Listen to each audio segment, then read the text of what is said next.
करेंगे राम राज्य की। राम मंदिर की प्राण प्रतिष्ठा की तैयारियां जोरों पर चल रही हैं। 22 जनवरी को पीएम प्राण प्रतिष्ठा समारोह में शामिल होंगे। पूरे देश में राम राज्य जैसा माहौल है। अयोध्या, वाराणसी, उज्जैन, चित्रकूट, मथुरा भगवान राम के रंग में रंगा हुआ है। और इसी बीच हमारे साथ में आज बेहद मेहमान जुड़ी हैं। हमारे साथ में गीता बेन जुड़ी हैं। और गीता बेन, सबसे पहले तो आपका बहुत बहुत स्वागत है। और इस बीच में दर्शकों को बता दूं कि गीता बेन वही शख्सियत है जिनका प्रधानमंत्री नरेंद्र मोदी ने आज गाना रीट्वीट किया है, जिसके बाद लगातार लोग उनके गाने की सराहना कर रहे हैं। श्री राम घर आए गाना उनके द्वारा गाया गया है। गीता बेन, सबसे पहले तो बहुत बहुत स्वागत है आपका। धन्यवाद। जय श्री राम। गीता बेन, सबसे पहले तो इससे पहले मेरा कोई सवाल आपसे रहे, मैं चाहूंगी कि आप भारत 24 के दर्शकों को वो गीत जरूर गुनगुना के सुनाएं जिसकी सराहना पूरे देश में फिलहाल की जा रही है। बिल्कुल। हमारे देश के प्रधानमंत्री श्री नरेंद्र भाई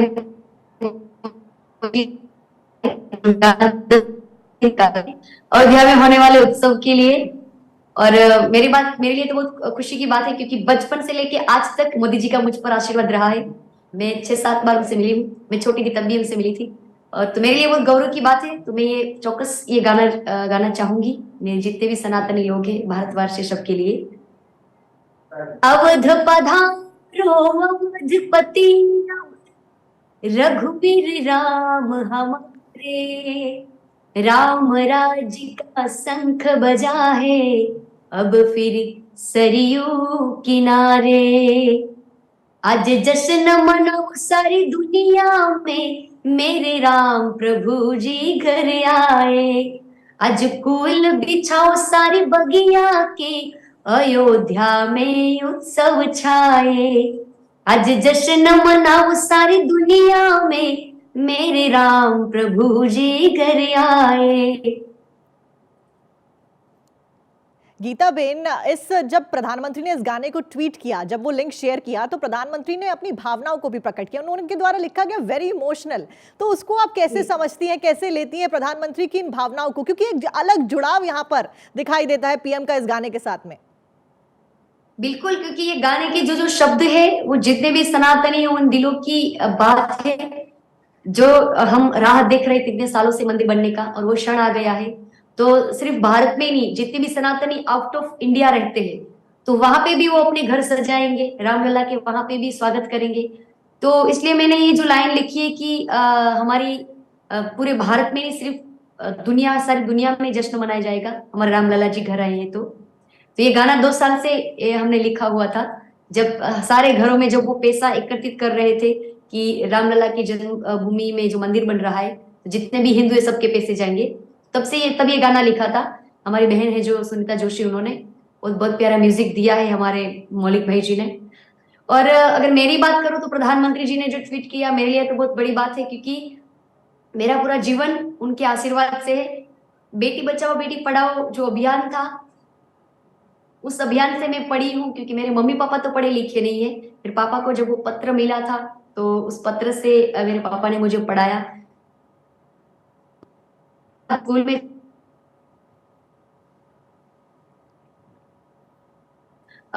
सीएम थे तब मैं मिली थी। उनके बाद मैं 2019 में मुझे दिल्ली बुलाया, अपने परिवार संग में गई थी। हमारे कच्छ के जो एमपी है विनोद भाई चावड़ा जी, जो मुझे छोटी बहन की तरह रखते हैं, उनके साथ में गई।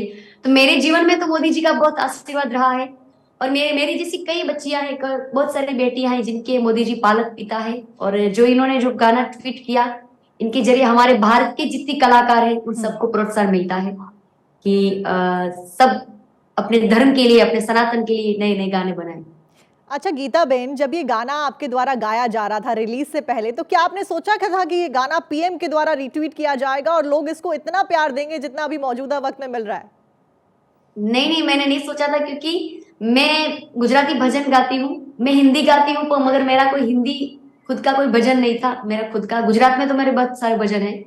तो मुझे एक डर था कि मैंने पहली बार हिंदी भजन गाया है तो लोग स्वीकारेंगे या नहीं स्वीकारेंगे, क्योंकि इससे पहले मेरा कोई भजन नहीं था। मुझे यही डर था। पहली हमने 1 जनवरी को ये भजन रिलीज किया तो 7-8 दिन से मुझे ये टेंशन था कि लोगों तक पहुंच पाएगा कि नहीं पहुंच पाएगा। पर भगवान का मुझे आशीर्वाद मिल गया। सारे जितने भी हिंदी मेरी ऑडियंस है उनको भी ये मेरी ओर से एक प्यारा सा तोहफा है। बहुत सारे लोग मुझे बोलते थे कि आप कोई कोई हिंदी भजन निकालो, तो ये भगवान रामलला के ये भजन से मेरा हिंदी में कमबैक किया है मैंने। तो मैंने ये नहीं सोचा था कि मोदी जी ट्वीट करेंगे, तो उनके जरिए से सब लोगों तक मेरा ये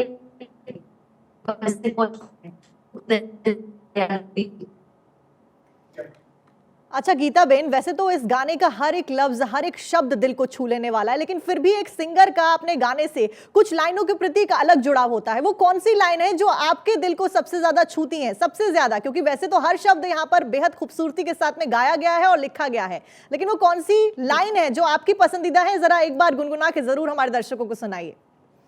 वैसे तो ये पूरा गाना सुनीता जोशी ने लिखा है, इसमें 2-4 लाइनें मैंने लिखी है, जिसमें से एक लाइन मैंने लिखी है, अब सजेगा फिर खाली दरबार, हम हिंदुओं के प्राण आए। अब सजेगा फिर खाली दरबार, हम हिंदुओं के प्राण आए।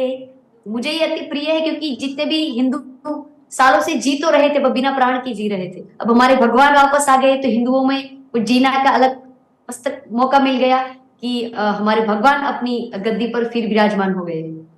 अच्छा गीता बेन, क्योंकि जिस तरीके से आपने वेशभूषा अपनाई हुई है और अपने कल्चर को भी पूरी तरीके से आपने प्रेजेंट किया है, तो ये आइडिया कहाँ से आया? क्योंकि अयोध्या में राम मंदिर की प्राण प्रतिष्ठा होने वाली है, लगातार हम देख रहे हैं अलग अलग राज्यों की जो चीजें हैं उनका बखूबी ख्याल रखा जा रहा है, ताकि अयोध्या में हर चीज वो पहुंचे, देश को रिप्रेजेंट करे। और इस गाने में भी आप अपनी वेशभूषा और कल्चर को रिप्रेजेंट करती हुई नजर आ रही हैं। जी जी, ये जो मैंने सर पे ओढ़ा है, ये जो पहनावा है, मेरी कम्युनिटी का है। मेरी मम्मी दादी सब यही पहनते हैं, हमारी पूरी कम्युनिटी में यही सब पहनते हैं। हम थोड़े बच्चे जो पढ़ी है वो कभी कभी वेस्टर्न पहन लेते हैं, पर हमारे घर में जो प्रसंग होता है तो यही पहनना जरूरी होता है। तो मैं स्टेज पर परफॉर्म करती तो मैं यही पहनती हूँ, तो जिससे मेरा कल्चर भी मेरे साथ रहे। और गुजरात के जो कच्छ जो प्रांत है, कच्छ में 3-4 समाज है, वो हर जगह पे यही पहरवेश पहनते हैं, तो ये हमारी कम्युनिटी का पहरवेश।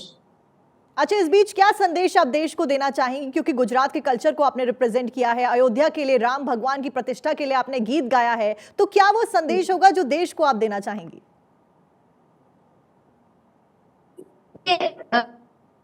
दिन प्रतिदिन प्रगति पर है, तो हमें आगे भी बढ़ना है, अपने संस्कार अपनी संस्कृति को साथ में लेकर अपने भारत को एक नया भारत बनाना है।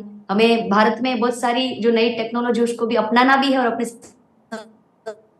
में लेकर भी चलना है। अच्छा गीता जी, जब शूटिंग होती है किसी गाने की या मूवी की, तो बहुत सारे एक्सपीरियंस होते हैं। तो जब इस गाने की शूटिंग चल रही थी, कितना समय इस गाने की शूटिंग में लगा आपको? और उस बीच कौन सा वो किस्सा था जो आपके दिमाग में आता है जब आप शूटिंग के बारे में सोचती हैं इस गाने की? देखो, अगर मैं बात करूं तो 2 साल से ये गाना लिखा हुआ था, हर साल एक अंतरा हम ऐड कर रहे थे। हमने इस 22 दिसंबर को ये गाना रिकॉर्डिंग किया, 26 दिसंबर को हमने शूटिंग किया, और 1 जनवरी को हमने रिलीज किया। तो ये बहुत टाइम कम था हमारे पास, क्योंकि हमारे रोज के हमारे प्रोग्राम बहुत होते हैं ना,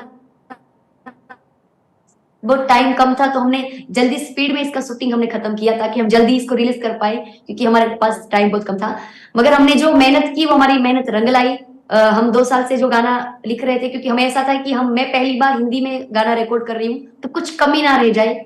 और सबसे बड़ी बात कि मैं गुजराती बोलती हूँ, तो हमारी इतनी हिंदी परफेक्ट नहीं होती, तो इस गाने रिकॉर्ड करने में हमें 6-7 घंटे लग गए। वैसे तो हम 1 घंटे में पूरा गाना गा देते, लेकिन आपकी मेहनत रंग लाई और गाना बेहद खूबसूरती के साथ आपने गाया, और लोग इसकी सराहना भी काफी कर रहे हैं। गीता बेन, क्योंकि आपने कहा कि आप बहुत सारे कल्चरल गाने भी गाती हैं, इस बीच कोई कल्चरल गाना जो आपका पसंदीदा हो, जो लोगों को पसंद हो, आप गाकर प्लीज सुनाएंगे भारत 24 के दर्शकों को?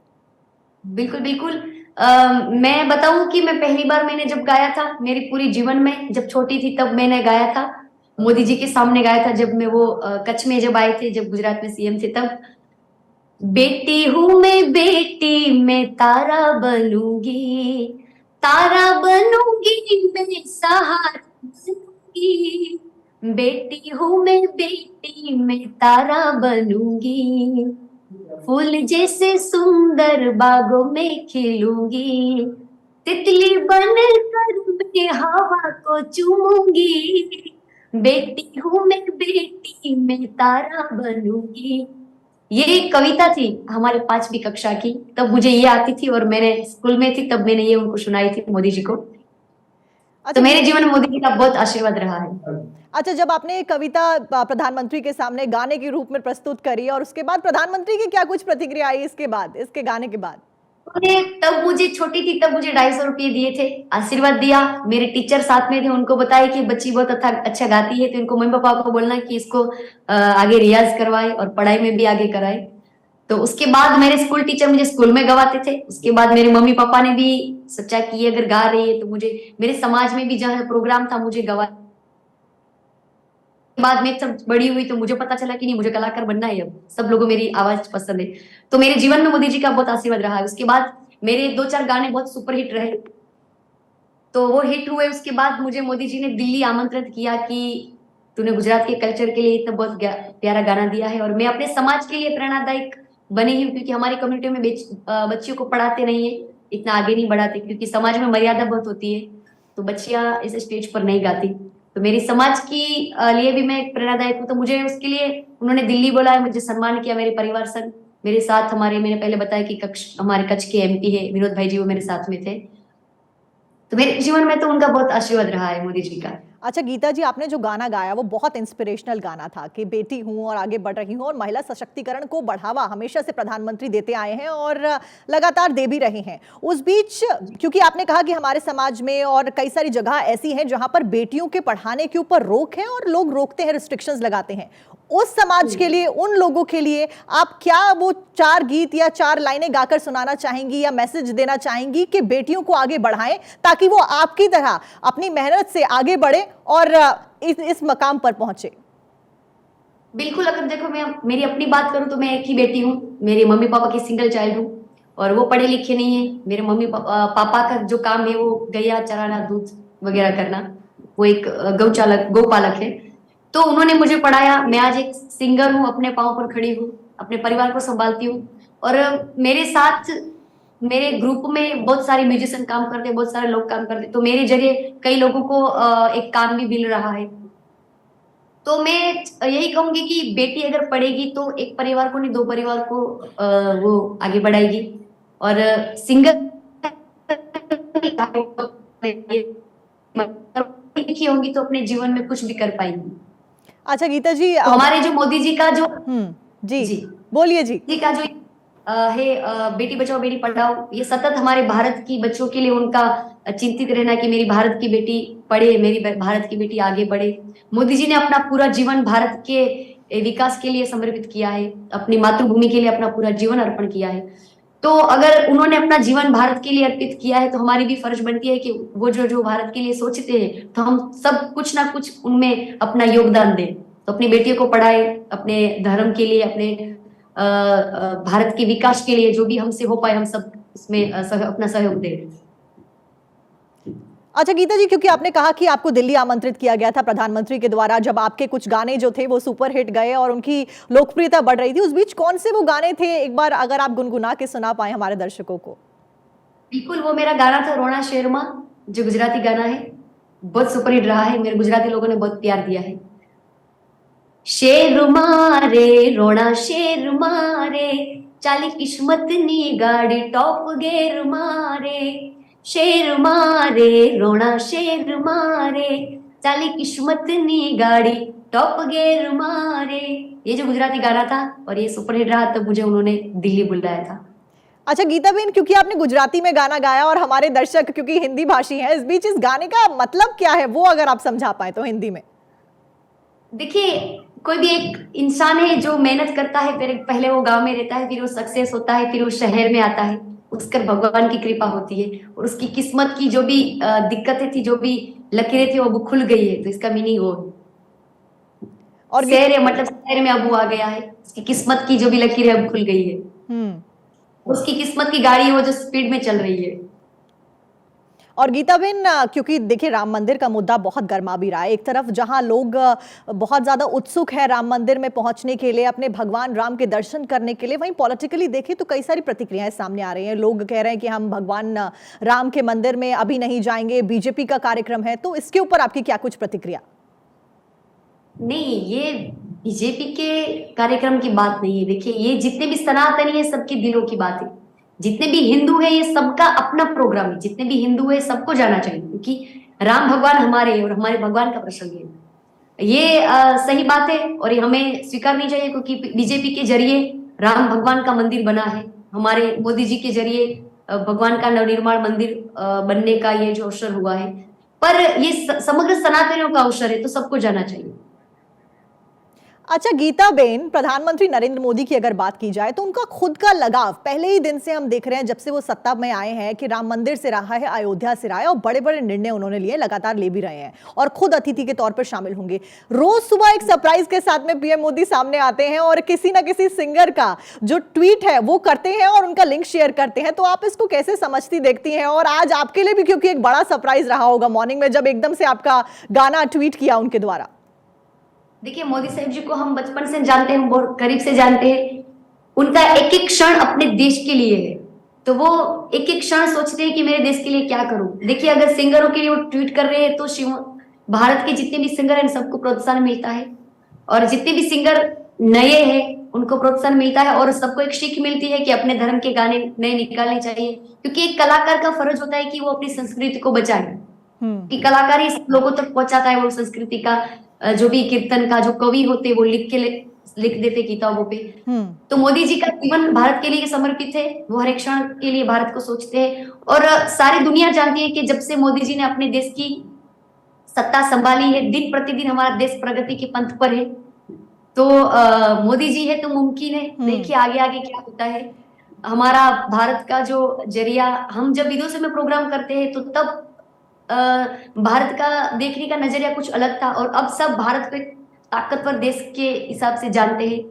तो ये सब मोदी जी के आने के बाद ही हुआ है। तो इसीलिए मैं कहती हूँ कि जितने भी सनातनी है, जो सब जानते हैं कि मोदी जी के आने के बाद देश में बहुत विकास हुआ है, तो हम राम जी के चरणों में प्रार्थना करते हैं कि आप भी आपकी गादी संभाल रहे हो, और आप आशीर्वाद दे दो हमारे मोदी जी को कि वो तीसरी बार हमारे भारत की गादी संभाले और हमारे भारत को दिन प्रतिदिन विकास की ओर वो लेके जाए। अच्छा गीता बेन, 22 तारीख को रामलला विराजमान होने वाले हैं। आप कब रामलला के दर्शन करने के लिए अयोध्या जा रही हैं? मेरी तो इच्छा है कि मैं 22 जनवरी को आऊं, और उसके बाद मैं अपने परिवार संग जल्द ही आऊंगी, क्योंकि मेरे पूरा परिवार बहुत उत्साहित है कि जल्दी जल्दी रामलला की जन्मभूमि जाए, वहां की मिट्टी को अपने सर पे लगाए, राम जी के चरण में हम दर्शन करें। अच्छा गीता बेन, क्योंकि प्रधानमंत्री नरेंद्र मोदी की कृपा के बारे में आप कह रही थी, उनका सपोर्ट हमेशा से आपको रहा है, बचपन से लेकर अब तक लगातार वो आपको सपोर्ट करते हैं और कल्चर को भी सपोर्ट करते हैं। उस बीच अगर प्रधानमंत्री नरेंद्र मोदी के लिए आपको कोई गाना हो तो वो कौन सा गाना होगा जो आप उनके लिए गाना चाहेंगी? देखिए, उनके लिए तो कोई शब्द नहीं है, क्योंकि मेरी जैसी कई बेटियों के वो पालक पिता है, और भारत की हर बेटी के वो पालक पिता ही मैं तो कहना चाहूंगी, क्योंकि वो भारत की बेटियों के लिए बहुत सोचते हैं। उनका अपना जो भी परिवार है, उस पूरा भारत के लोग हैं, वो उनका खुद का परिवार है। तो मैं तो भारत के जितने भी लोग हैं उन सब की ओर से यही कहना चाहूंगी कि हमारे जो प्रधानमंत्री उनको स्वस्थ रहे हमेशा, और यही। लेकिन फिर भी एक गाना कोई जो आपके दिमाग में आता हो, जब आप पीएम मोदी के बारे में देखती हैं, इतनी बड़ी शख्सियत के बारे में देखती हैं, जो कि लगातार देश के कल्याण के बारे में सोच रहे हैं और ऐसी नीतियों के साथ में आगे आ रहे हैं जो कि जिससे भारत विकसित भारत की ओर बढ़ रहा है। बिल्कुल बिल्कुल, अगर मैं अपने जरिए से ये गाना मैं उनको डेडिकेट करना चाहूंगी। वैसे तो रामलला का भजन है, पर हमारे लिए जो भारत में दिन प्रतिदिन जो प्रगति हो रही है, तेरे ही भरोसे है हम, तेरे ही सहारे, दुविधा की घड़ी में ये मन तुझको ही पुकारे, तेरे ही बल से है बल हमारा, तू ही करेगा मंगल हमारा। और ये आगे वाली लाइन राम जी के लिए, मंत्रों से बढ़ के तेरा नाम, जय श्री राम जय श्री राम जय श्री राम, राजा राम जय श्री राम जय श्री राम जय श्री राम। गीता जी बहुत खूब आपने गाया। आखिरी बार मैं आपसे कहूंगी कि जाते जाते एक बार फिर से श्री राम घर आए गाना जो कि मोदी जी के द्वारा ट्वीट किया गया, वो एक बार आप आखिरी बार हमारे दर्शकों को गुनगुना के जरूर सुनाते हुए जाइए। बिल्कुल। धर्म सनातन के भगवान श्री रघुवीर कायम सत्य, हर घर भगवान लहराया, अब सजेगा फिर खाली दरबार, हम हिंदुओं के प्राण आए, आज जश्न मनाओ सारी दुनिया में, मेरे राम प्रभु जी घर आए।